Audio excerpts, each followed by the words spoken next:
잘하더라. 너 오늘 시간 있지? 국가의 병신아, 이번엔 내가 이뻐야 씨가 만족. 목격자가 없으며 증거 부족으로 무죄를 선고한다. 무죄라고요? 가세요. Okay, boys, here we go.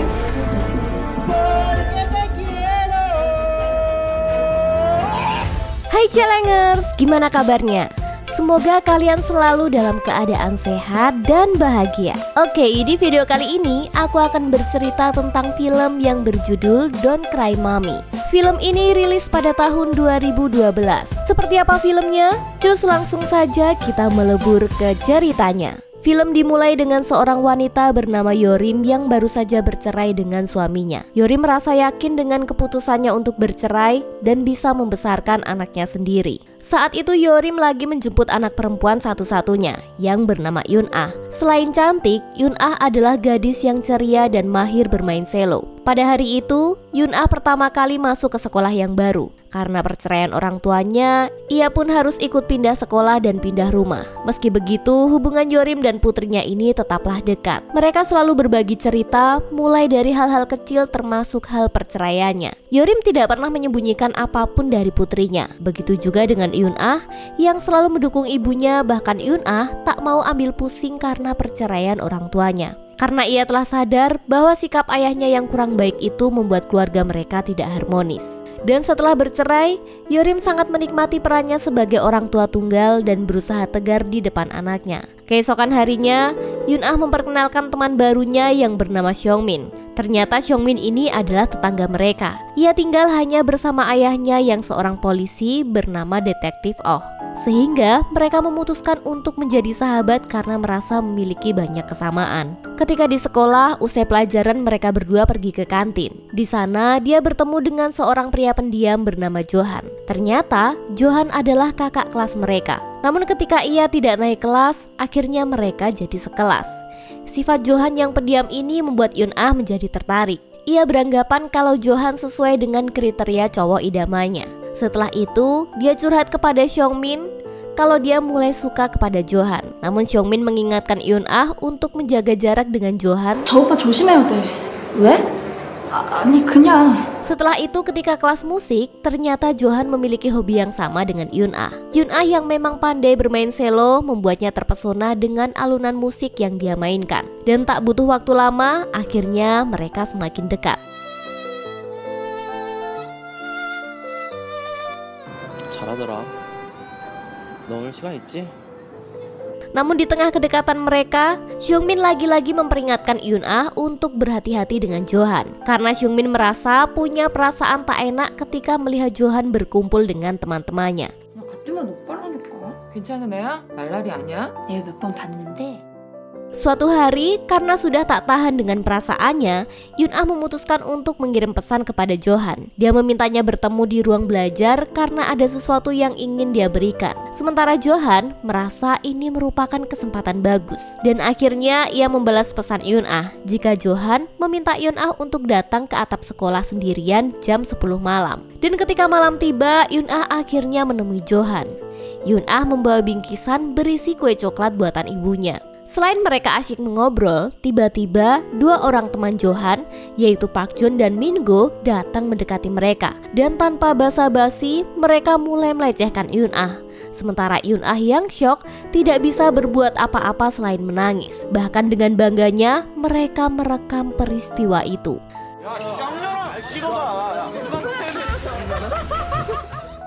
Sementara pada saat yang sama, Yorim sedang sibuk bersama temannya di tempat karaoke. Sehingga dia tak sadar jika dia mendapat pesan dari Yun-ah. Tak berselang lama, Yorim memutuskan untuk pulang. Sesampainya di rumah, dia tak menemukan Yun-im di sana. Sehingga dia mulai khawatir, ditambah lagi saat Yorim menerima pesan yang mengatakan jika Yun-ah dalam bahaya. Tak lama kemudian dia mendapatkan telepon dari Detektif Oh, yang mana Detektif Oh meminta Yorim untuk segera datang ke rumah sakit. Sesampainya di rumah sakit, hatinya hancur saat melihat kondisi Yun-ah. Tak ada yang bisa ia lakukan selain menangis, memeluk Yun-ah, dan mencoba menenangkan anaknya. Melihat kondisi anaknya, Yorim merasa tidak terima. Dia kemudian membawa kasus ini ke kantor polisi untuk mendapatkan tindakan. Dan tak butuh waktu lama bagi polisi, akhirnya Johan dan dua temannya ditangkap. Yorim yang melihat mereka meminta ketiganya untuk mengakui perbuatannya. Namun tanpa ada rasa penyesalan, mereka malah menganggap diri mereka tidak bersalah dan malah membuat keributan di kantor polisi. 아줌마 뭔데요? 저렇게 어린 놈들이었단 말이에요? Sementara itu, penyidik sedang memeriksa kondisi Yun-ah.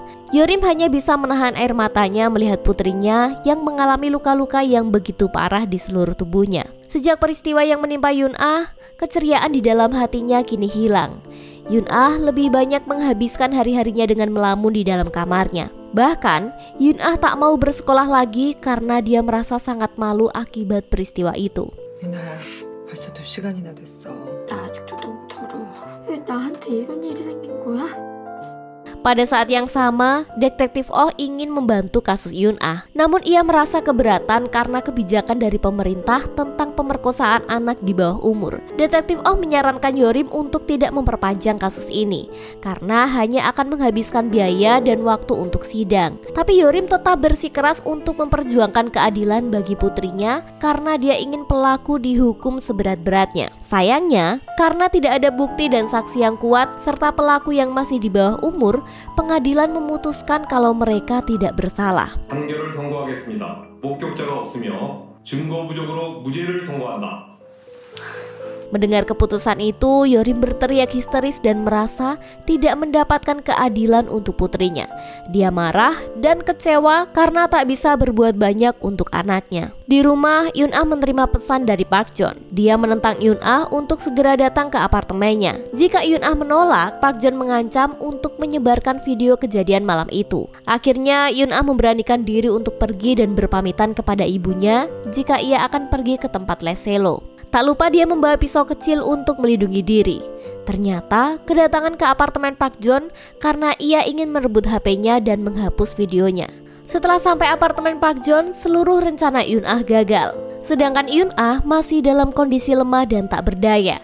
Ia malah kembali dilecehkan dan lagi-lagi ia tidak bisa berbuat apa-apa. Ditambah lagi Park Jon memaksa Yun-ah untuk bermain selo dalam kondisi telanjang. Sementara itu, Yorim yang ingin mencari keadilan untuk putrinya bertemu dengan pengacara. Dia ingin semua pelakunya dihukum mati. Tapi pengacaranya meragukan hal itu karena lemahnya undang-undang yang berlaku. 어떤 결과를 원하는데요? 사형이요, 전부 다. Saat Yun-ah tiba di rumah, dia memilih untuk tidak lagi menceritakan peristiwa tadi kepada ibunya karena dia tak ingin membuat ibunya lebih sedih lagi. Keesokan harinya, ternyata itu hari ulang tahun ibunya. Saat ibunya pergi ke pasar, Yun-ah memesan kue ulang tahun untuk ibunya.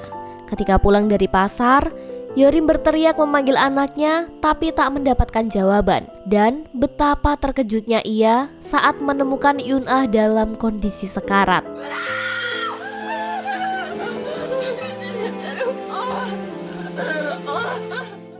Akhirnya Yorim segera membawa anaknya ke rumah sakit. Tapi sayangnya, karena kehabisan banyak darah, Yun-ah tidak dapat diselamatkan.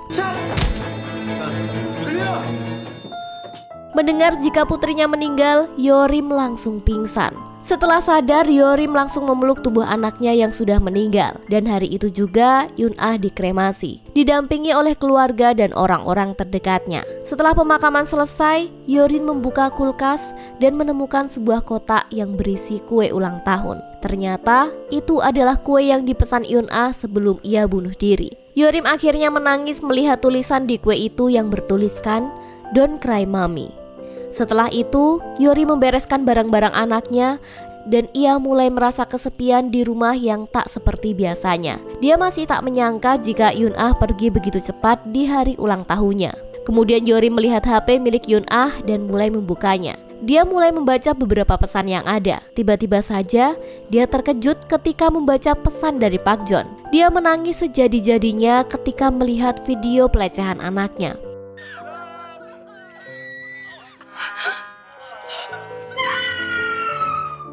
Akhirnya, dengan penuh dendam, dia mulai melacak siapa dalang di balik semua ini. Kemudian, dia menemui salah satu pelaku yang bernama Mingo. Ia meminta menyerahkan HP-nya supaya video pelecehan anaknya tidak tersebar. Namun, Mingo malah menolak untuk menghapus video itu dan langsung melawannya. Tapi Yorim mengambil HP itu dengan paksa dan berencana menyerahkannya kepada polisi. Karena ancaman itu membuat Mingo langsung menyerahkan Yorim. Namun beruntung, polisi segera datang dan mengamankan Mingo.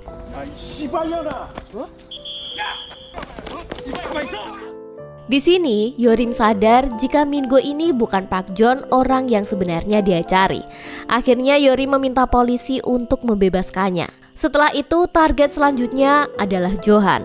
Dengan pisau di tangan, Yorim menemui Johan dan mengancam akan membunuhnya jika Johan tidak memberitahu siapa dalang di balik peristiwa tragis ini. Karena merasa terancam, Johan akhirnya mengakui jika sebenarnya ia juga dipaksa melakukan hal itu karena ia diancam akan dibunuh jika tidak melakukannya. Johan juga mengatakan jika ia tidak pernah mencintai Yoon-ah. Ia hanya dipaksa Mingo untuk berpura-pura menyukai Yoon-ah. 한민구하고 연락이 안 돼. 그 사진. 저 한민구한테 먼저 죽었을 거예요. Mendengar hal itu, Yorim merasa sangat terpukul jika cinta anaknya hanya bertepuk sebelah tangan.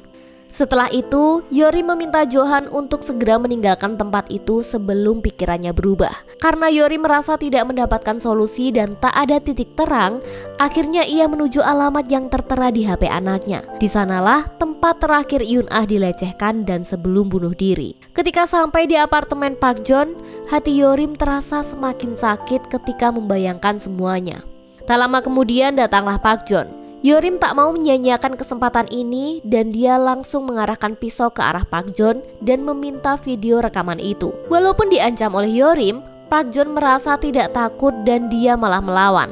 Lalu ia mencekik Yorim. Karena sudah terpojokan, Yorim berusaha menyelamatkan diri dengan mengambil sebuah benda di belakangnya.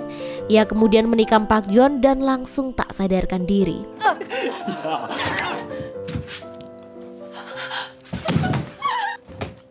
Setelah itu, Yorim langsung mengambil HP dari tangan Park Jon lalu pergi. Yorim kembali mendatangi Mingo karena dia merasa tidak puas dengan jawaban yang diberikan oleh Mingo sebelumnya. Dengan penuh keberanian, dia memaksa Mingo untuk mengakui kesalahannya. Tapi lagi-lagi, Mingo mengelak dan malah mengusir Yorim. Karena masih dipenuhi amarah, Yorim kembali ke mobilnya dan langsung menabrakkan mobilnya ke arah Mingo.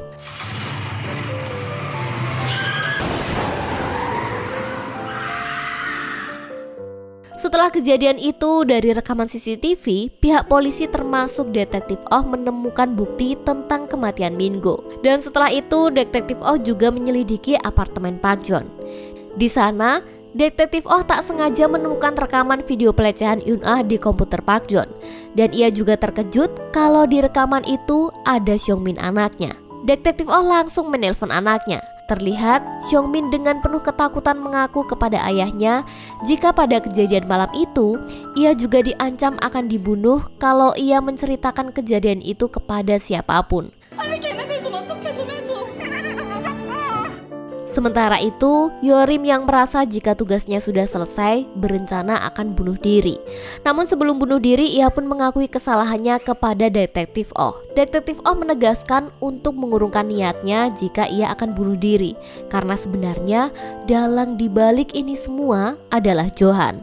Mendengar hal itu, Yorim segera pergi dan mencari Johan di sekolah. Dan tanpa mempedulikan polisi yang sudah mengepung area sekolah, Yorim membawa Johan ke atap sekolah dan akan membunuhnya. Sementara Detektif Oh datang tepat waktu dan menasihati Yorim untuk tidak membunuh Johan. 그 동영상 너 은하 좋아한다. Namun karena Yorim sudah dipenuhi amarah, akhirnya dia membunuh Johan. Yorim yang tidak mendengarkan peringatan dari Detektif Oh akhirnya menembak Yorim yang mengakibatkan tewas. Film pun berakhir dengan kondisi yang sangat tragis. Dan film pun tamat.